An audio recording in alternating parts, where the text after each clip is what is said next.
Let me be clear. This is not going to be an engineering briefing alone.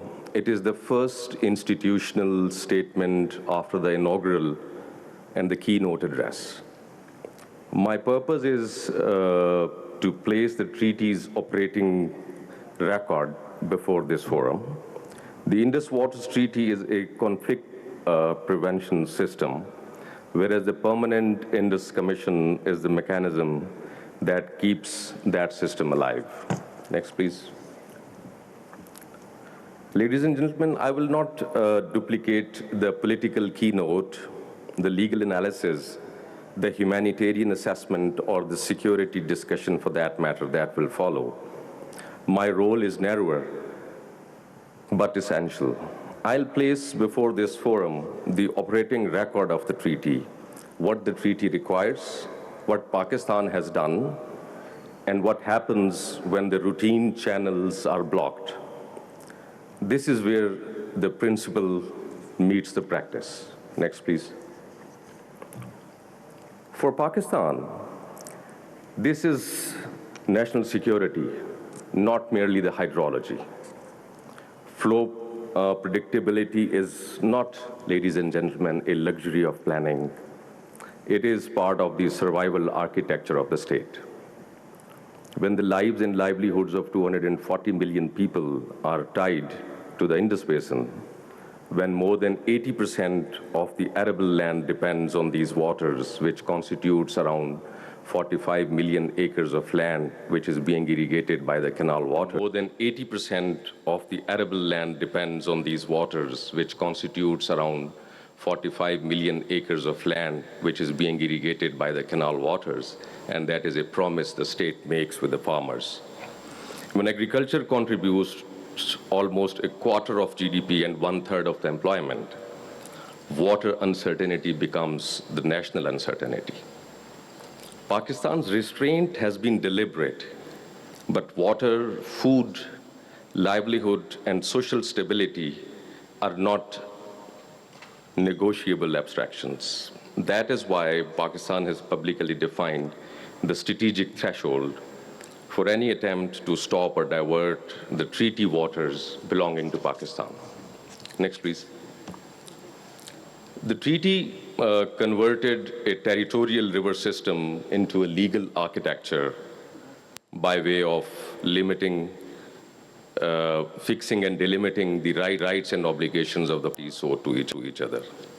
The eastern rivers were, so we all know, allocated to India, whereas the western rivers, the Indus, the Jhelum, and the Chenab, were placed under the general rule of Pakistan's unrestricted use, with India's uses confined to carefully defined exceptions. Pakistan accepted that bargain, rebuilt its irrigation life around that bargain. That is very important. And planned its national water economy on the assurance that the western rivers would be let flow. The bargain remains the bargain. It was not a favor, it was a binding settlement, binding on both the parties. Next, please. You can see on the screen that how this treaty serves as a conflict prevention design.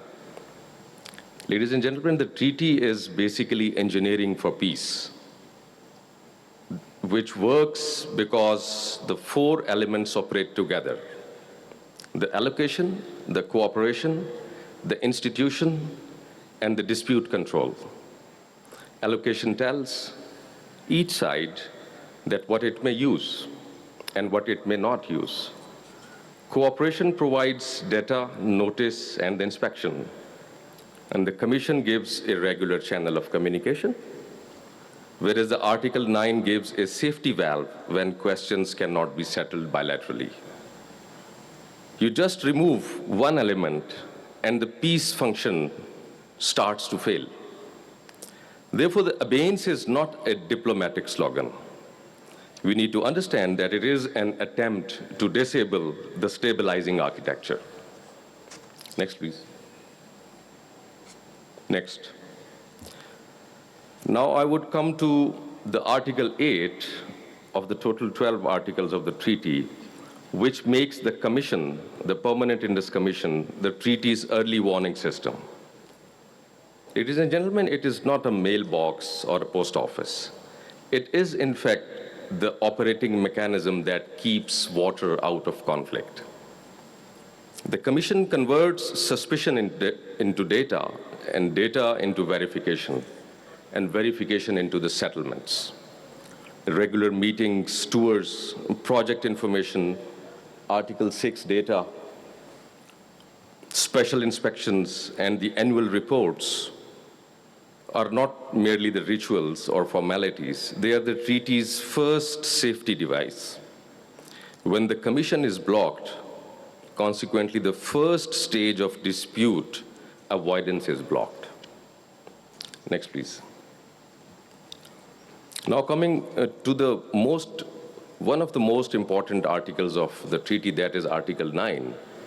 And this is the article which, I have no inhibition to say that bites more to India, because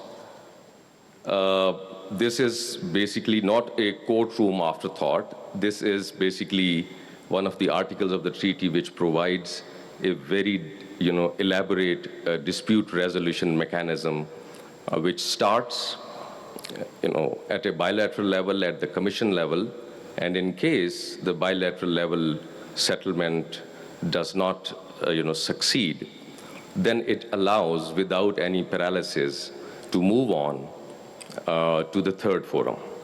So it is a progressive ladder, and it begins with questions before the Commission. If a question cannot be resolved, the treaty provides structured routes toward a neutral expert or a court of arbitration. The sequence is deliberate: institutional settlement first, third-party determination where necessary, but no paralysis. And Pakistan has used this ladder in past and also presently. The point to be highlighted is that non-response cannot be allowed to destroy the ladder. Next, please. And now comes the Court of Arbitration, which basically stems out of the Article 9 of the treaty. And the Court of Arbitration has basically strengthened the legal certainty. The court did not weaken the treaty, it basically reactivated the treaty. If we see simply towards the history of the implementation of the treaty, we can see that ever since India started the development of its works on the Western rivers, and that was basically started at a very fast pace from the year starting 2000. So there has always been a discord between the parties, and eventually in 2016, Pakistan decided that now is the time to have the general interpretation of the Indus Waters Treaty, particularly the provisions which govern the development by India on the Western rivers. So the Court of Arbitration's rulings, we are fortunate that we received 2 awards from the Court of Arbitration, one last year in the month of August, and the second, which was a supplemental award, so this year, a month before. So the court's rulings on competence, may those be the matters related to competence or the general interpretation or the specific design issue of maximum pondage, the court has confirmed 4 essential points to be noted. First, that India's non-appearance before the court does not paralyze the proceedings.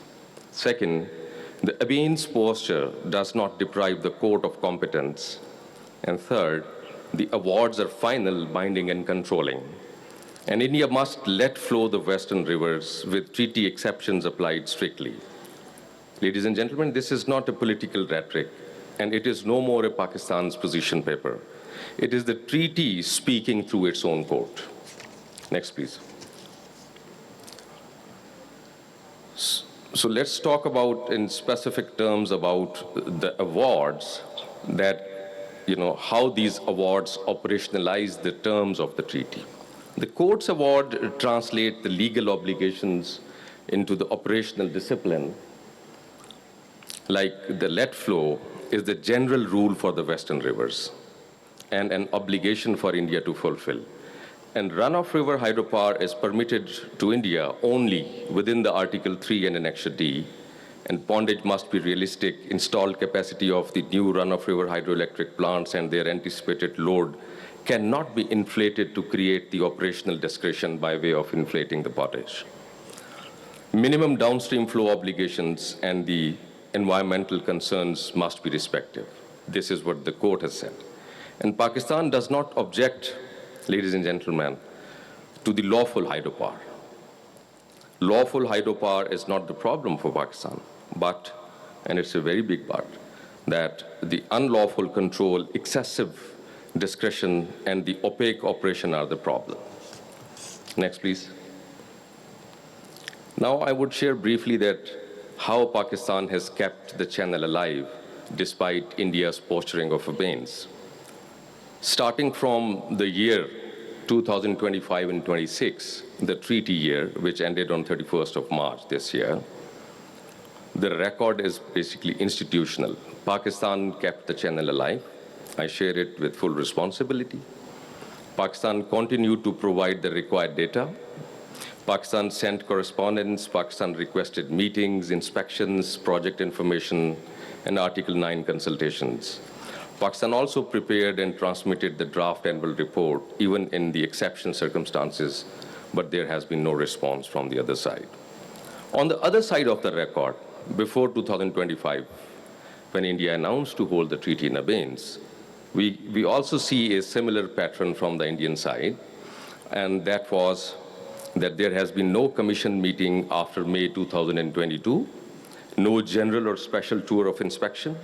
Corresponding monthly data has remained outstanding after August 2023, and multiple core treaty communications have received no response. This is precisely what increases the risk of the avoidable escalation. Next, please. Now, what happens when data stops? The hydrological information, ladies and gentlemen, is not a diplomatic courtesy. It is an operational necessity. Without data, the downstream state is forced to guess whether it faces nature or the upstream operation. Only last night, I have been writing to my Indian counterpart when I observed significant fluctuations in the flows of Chenab yet again for the fourth time since last year, April 2025. That is not a technical inconvenience. It is a strategic hazard. Flood forecasting windows shrink, irrigation scheduling becomes uncertain at the sowing stage particularly, barrage and reservoir operations lose the predictive confidence, technical verification is displaced by strategic doubt. Therefore, there is no brainer in understanding that the data sharing is the line between the natural risk and the manufactured vulnerability. Next, please. As I just discussed about the manipulations of the flows of Chenab at Marala, so the Chenab episodes required answers. I will state this carefully and without overclaiming causation. These events required explanation and operational data, and we have been asking to India. Pakistan asked for that through the treaty channels, and ladies and gentlemen, there is no response from the Indian side, and the non-response creates the risk. When flows at Marala move from a peak of 78,000 cusick to only 58 cusick in May 2025, when December 2025 shows a movement from 58,000 cusick down to 870 cusick, and when May 2026 records a sharp fall within the event window, no responsible downstream commissioner can treat that as a routine and move on. These are precisely the events the Commission exists to examine, with data, inspection, and consultation. Next, please. Now, I would like to show you a pattern, that how the pattern matters. Ladies and gentlemen, the issue is not hydropower for Pakistan. The issue is basically accumulated upstream control without the treaty discipline. The discipline which has been enshrined into the treaty as its fundamental core. You can see on the map, all the red boxes are the ones which have put now the western rivers and particularly the Chenab under stress. Starting from Marala Barrage, upstream, you can see that India has started reopening of its low-level outlets, and what would happen in simple terms, that by way of so doing, so India will have a control by way of, emptying the reservoir and refilling, and then basically repeating these, manipulations just to the detriment of Pakistan, which is, by the way, only 70 kilometers downstream of Salal. And the story does not stop. This basically leads to a pattern where India is going to construct its Sawalkot hydropower. The Ratle is presently under construction. Similarly, 1,000 megawatt Pakaldol is under construction. Kiru and Kawar are with the same status. And now India has started to develop the Chenab-Beas link, so which has a potential to divert the water of 1.9 million acre feet. So as I have been trying to articulate, that the major issue, the core issue, is basically accumulated upstream control without the treaty discipline. One project may be a question in terms of the Article 9, but a cluster of accelerated works with no data, no inspection, and no commission engagement, that becomes a strategic pattern. No more a question. So I have already explained briefly that what is going to happen with these projects. So Pakistan say yes to only lawful runoff river generation, but Pakistan of course says no to the unlawful control, diversion, opacity, and the failure to comply. Next, please. So coming to close my presentation, I would like to say something briefly about the diversion and the control. So, ladies and gentlemen, these are the two issues which require a particular attention because they go to the character of the bargain. First, the reported Chenab-Beas link. Pakistan's legal position is very clear, and that stems out from the Article 3, which governs the three western rivers and contains as such no freestanding category of the surplus western river waters available for diversion by India into an eastern river basin. Diversion changes the character of the bargain. The bargain, which is at the core of the treaty through which Pakistan agreed to forego and surrender its rights of the three eastern rivers. Second is the Salal, as I explained. And ladies and gentlemen, so there has been a bilateral agreement signed by the then, Indian Minister for External Affairs back in the year 1978, Mr. A.B. Vajpayee, and from Pakistan's side, it was signed by Pakistan's Foreign Minister Agha Shahi. That agreement required the outlet works to be permanently plugged, and those were plugged. Now, if removal is claimed to be necessary for a safety emergency, the agreement requires, immediate information, consultation, and site inspection. Alterations, essentially require the mutual agreement, and reopening low-level outlets changes the control, as I explained, posture of a project governed by a specific bilateral agreement. So the Commission must examine both before facts are created on the ground. But these facts are going to be created on ground, whereas there are no consultations. Next, please. Now, coming to the international record, Pakistan is not responding only through the speeches. Pakistan has used the international system responsibly. The Deputy Prime Minister and the Foreign Minister briefed the diplomatic corps and wrote to the President of the Security Council, the President of the General Assembly, and the Secretary General.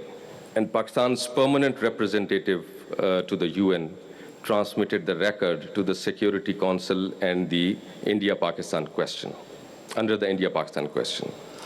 And ladies and gentlemen, very importantly, to the vindication of Pakistan's position, UN Special Procedures Mandate holders in October 2025 have publicly recognized serious human rights concerns comprising the water, food, livelihood, environment, and the development.